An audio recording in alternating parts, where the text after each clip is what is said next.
అందరికీ నమస్కారం.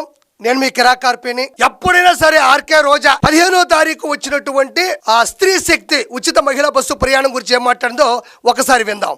మాలిన విషయాలకి నేనున్నాను అంటూ ముందరి కొట్టలాగా వచ్చే పవన్ కళ్యాణ్ ఈ రోజు మహిళల్ని మోసం చేస్తుంటే చంద్రబాబు నాయుడు కూటమి ప్రభుత్వంలో డిప్యూటీ సీఎం గా ఉండి ఎందుకు ప్రశ్నించడం లేదు, ఎందుకు నిలదీయటం లేదు?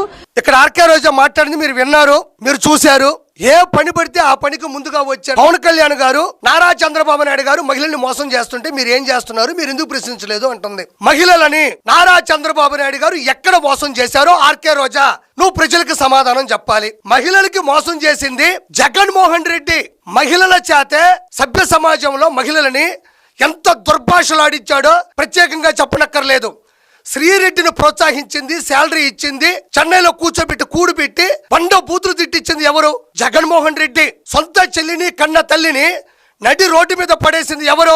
జగన్మోహన్ రెడ్డి. సొంత బాబాయిని లేపేసి తనకి చెల్లి సునీత గారిని ఈ రోజు అనాథన చేసింది ఎవరు? జగన్మోహన్ రెడ్డి. జగన్మోహన్ రెడ్డి మహిళలకి న్యాయం చేస్తాడు, చంద్రబాబు నాయుడు గారు అన్యాయం చేస్తాడా? నీకు దమ్ముంటే పవన్ కళ్యాణ్ గారు నారా చంద్రబాబు నాయుడు గారికి చెప్పడం కాదు, నీకు దమ్ము ధైర్యం ఉంటే జగనన్న జగనన్న నీకు నా సెల్యూట్ అంటుంటావు కదా, అదే సెల్యూట్ కొట్టే నువ్వు అన్నకు ఫోన్ చేసి అన్నయ్య మీ చెల్లిని కన్న తల్లిని తీసుకొచ్చి ఇంట్లో పెట్టుకో అని ఫోన్ చేసి చెప్పు, అది తప్పు అని ఫోన్ చేసి చెప్పు. సునీత గారికి న్యాయం జరగట్లేదు, ఆ న్యాయం చేసి పెట్టు, చెయ్యకపోతే తప్పు అని ఫోన్ చేసి చెప్పు. మర్చిపోయినా ఆయనకి ఫోన్ ఉండదంట, ఫోన్ ఉండే నెంబర్ ఉండదంట. మరి ఎటు చెప్తావు? ధైర్యం చేసి ఇంటికి వెళ్తావు అంటే నువ్వు మరో బాబాయ్ అవుతావు. ఆయనకి శవం కావాలి, ఎవరో ఒకరిని లేపేసి టీడీపీ ప్రభుత్వం మీద అంటగట్టాలి. కాబట్టి నువ్వు వెళ్ళలేవు, ఆయనకి చెప్పాలంటే ఫోన్ ఉండదు.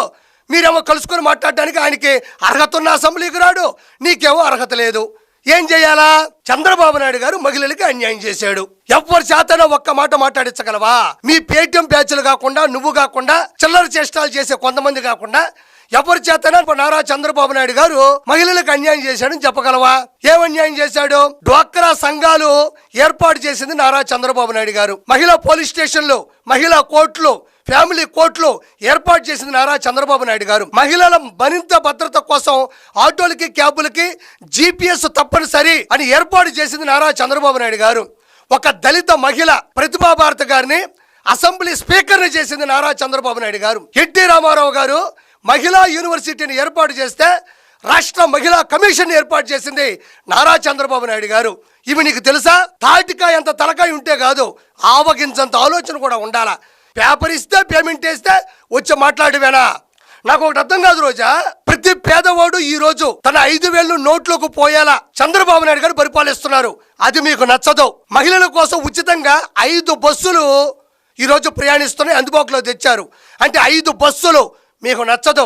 5 పథకాలు, పింఛన్, తల్లికి వందనం, అన్నదాత సుఖీభవ, ఉచిత గ్యాస్ సిలిండర్లు, స్త్రీ శక్తి, 5 పథకాన్ని దిగ్విజయంగా జనాలకు తీసుకొస్తే మీకు నచ్చదు.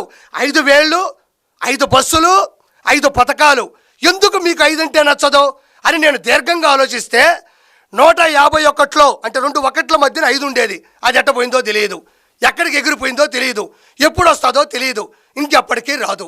ఎందుకంటే ఇలాంటి మాటలు మాట్లాడబట్టే కదా మనం దిగజారిపోయినాం. ఒకసారి మంత్రిగా పనిచేసావు, అసెంబ్లీకి వెళ్ళావు, ఏం మాట్లాడాలో కూడా తెలియని పరిస్థితిలో నువ్వు ఉంటే నీకెవరు ఓట్లేస్తారు? ఎట్లా? How it's possible? నువ్వెలా నాయకురాలివి, నువ్వెలా సేవకురాలివి? నీకు దమ్ముంటే ఒక్కసారి 5 బస్సులు ప్రయాణిస్తున్నాయి ఆంధ్ర రాష్ట్ర వ్యాప్తంగా. నేను చెప్పాను కదా, నువ్వు వెళ్ళు. నువ్వు లోపలికి వెళ్ళినా ఒక్క నిమిషంలోనే మళ్ళీ బయటకు వస్తావు. ఎందుకు వస్తావు అంటే లోపలికి వెళ్తావు, మహిళలతో కొంచెం రద్దీగా ఉండొచ్చు. కండక్టర్ కదా పాపం, అందరికీ కూడా ఆయన టికెట్ కొట్టి ఇవ్వాలి, ఆధార్ కార్డులు చెక్ చేసుకుంటాం. నీకు ఓపిక ఉంటుందా? ఉండదు కదా. గాలి నా కొడక, నాకు త్వరగా టికెట్ కొట్టు అంటావు. ఆయన మళ్ళీ నీ తిరిగి బూతులు అండవు. నీ అంత సంస్కారం లేని వ్యక్తి కాదు కదా. వాళ్ళు కండక్టర్లుగా పనిచేస్తున్నా ఎవరికి ఎంత వాల్యూ ఇవ్వాలో తెలుసు. మేడం మీరు డబ్బులు ఇస్తే టికెట్ కొడతా అంటారు. ఏమయ్యా చంద్రబాబు నాయుడు గారు చెప్పారు, నేను మహిళని కదా, నేను ఉచితంగా ప్రయాణించాలి కదా, డబ్బులు అడుగుతున్నావు ఎందుకు అంటావు. అప్పుడు అతను ఏమంటాడు తెలుసా? మహిళవైతే సభ్య సమాజంలో సాటి మహిళలు కూడా బస్సులో ఉండగా ఇలా ఎట్లా దుర్భాషలాడతావు? ఇంత నీచాతి నీచంగా నువ్వు మాట్లాడుతున్నావంటే నువ్వు మహిళవి కాదు. నిన్ను మహిళని ఏ కోవలో కూడా అనుకోరు. నువ్వు మహిళ సభ్య సమాజానికి చెందిన దానివి కాదు, నువ్వు అసలు మహిళవే కాదు. కాబట్టి డబ్బులు ఇస్తే టికెట్ ఇస్తా లోపల కూర్చో, లేదంటే బయటకు పో అంటాడు. నువ్వు డబ్బులు తీసుకొని ఏ పని చేయవు కదా, ప్రజలు డబ్బులే కదా నువ్వు తింటావు. కాబట్టి నువ్వు ఊహు అంటావు, ఉన్న పలంగా బయటకు వస్తావు. అందుకనే నీకు లోపల ఉండే అర్హత కూడా లేదు, నువ్వు మహిళా సభ్యురాలు కాదు కదా, నువ్వు మహిళవు కూడా అని ఈరోజు సభ్య సమాజంలో ప్రజలు అనుకోవట్లేదు. ఆర్టీసీ బస్సుల గురించి మాట్లాడుతున్నాం. ఆర్టీసీ బస్సుల్ని అడ్డదిడ్డంగా వాడుకుంది ఎవరు?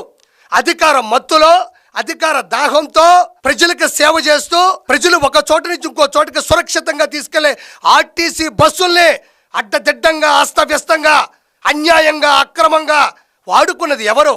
సిద్ధం సభలు, సర్వం సిద్ధం బస్సులు, అక్కడకు వచ్చేటువంటి పేటీఎం మనుషుల్ని సముదాయించి సమీకరించి గ్రూపుగా క్రియేట్ చేసి వాళ్ళందరికీ బిర్యానీ పొట్లాలు ఇచ్చి వాళ్ళందరినీ పలు జిల్లాల నుంచి, సంబంధం లేని జిల్లాల నుంచి కేవలం ఆర్టీసీ బస్సులు ఎక్కించుకునే కదా ఆ రోజు మీరు చేసింది. ఆ పైశాచికతనం ఆ వీడియోలో ఆ రోజుల్లో జనాలకు రాలేదా? జనాలు చూడలేదా? వైరల్ అవ్వలేదా? మిమ్మల్ని ఓడించలేదా? ఆర్టీసీ బస్సుల్ని సొంత ప్రయోజనం కోసం, మీ సమావేశాల కోసం, మీరు అడ్డదిడ్డంగా చేసే గ్రీన్ మ్యాట్ సమావేశాల కోసం ఆర్టీసీ బస్సులు, ఆర్టీసీ బస్టాండ్లో పేద ప్రజలు నలిగిపోతుంటే మీరు మాత్రం మీ స్వార్థం కోసం, సొంత ప్రయోజనాల కోసం ఎంత దిగజారిపోయి వాటిని వాడుకున్నారనేది నిజం కాదా ఆర్కే రోజా అని నేను మనస్ఫూర్తిగా ఈరోజు నేను ప్రశ్నిస్తున్నా. మిగతాది విందాం. మీ మేనిఫెస్టోలో నువ్వు చంద్రబాబు నాయుడు కలిసే కదా సంతకం పెట్టారు, కలిసే కదా ఫోటో పోజులు ఇచ్చారు. మరి ఈ రోజు దాంట్లో ఉన్నది చేయనప్పుడు మరి ఎందుకు ప్రశ్నించడం లేదు? సూపర్ 6 సూపర్ హిట్ అన్నారు, సూపర్ ఫ్లాప్.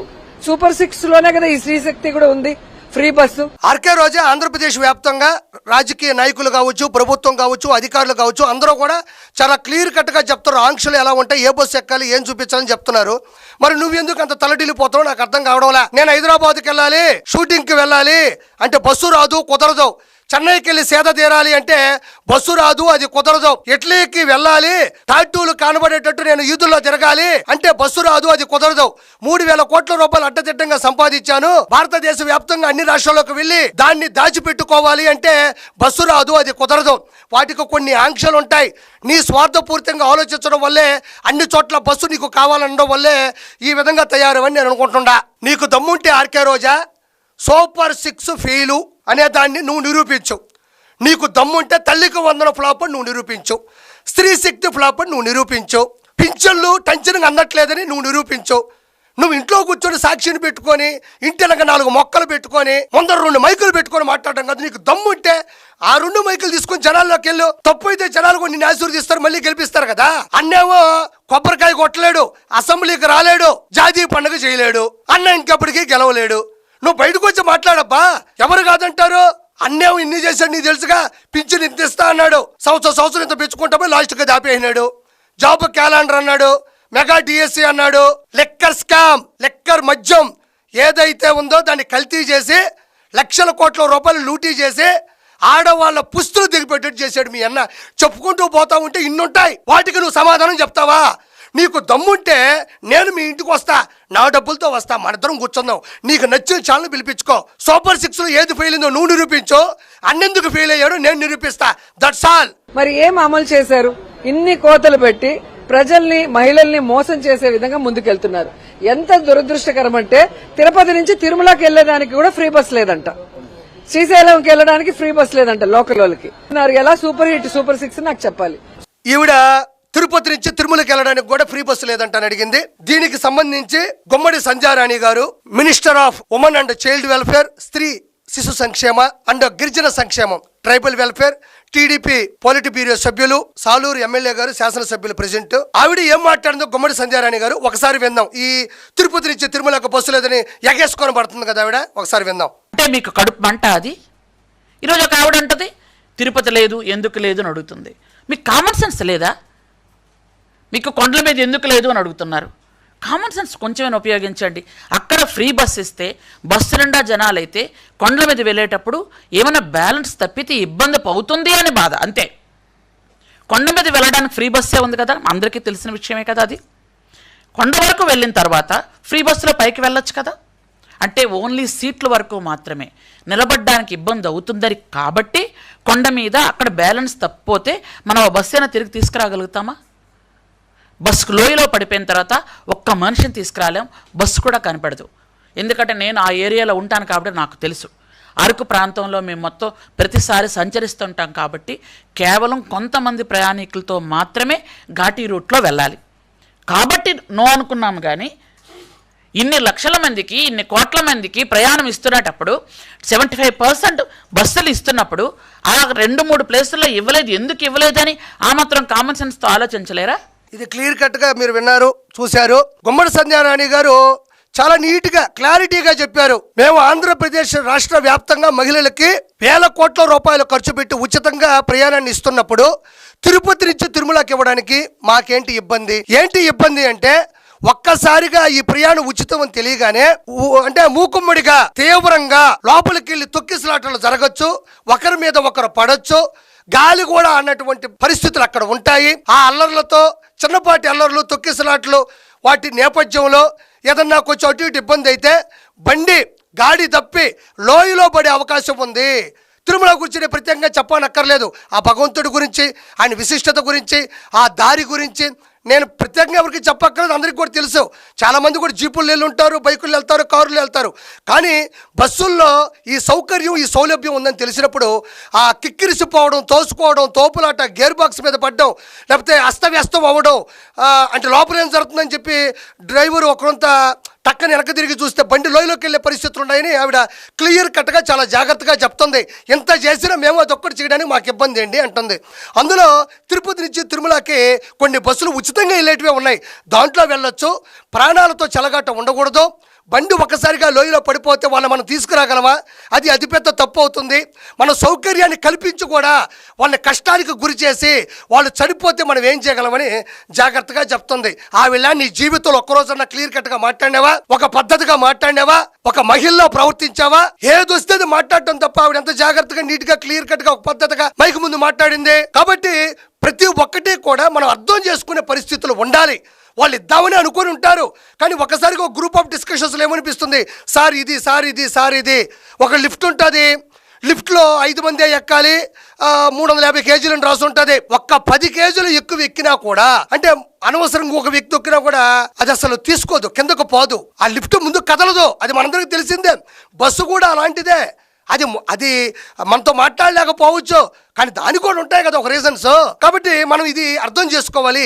ఆర్కే రోజా, నువ్వు మాట్లాడే మాటలకి ఎలాంటి విలువ లేదు. పేటీఎం బ్యాచ్ మహిళలు కొంతమంది దిగిపోయి వైఎస్ఆర్సీపీ నాయకుల ముసుగులోనో లేకపోతే పేటీఎం బ్యాచ్తోనో అది తప్పు, ఇది తప్పు, ఇది తప్పు అంటున్నారు. కాబట్టి ఏది తప్పు అయినా మీరు నిరూపించాలి తప్ప ఇలాంటి తప్పుడు అడుగులు వేయకూడదని నేను మనస్ఫూర్తిగా కోరుకుంటున్నాను. 11 మధ్యలో ఉన్న 5 ఎప్పటికీ తిరిగి రాదు. దయచేసి ఎక్కడైనా మనుషుల్లో మారనని కోరుకుంటున్నాను. Thank you so much.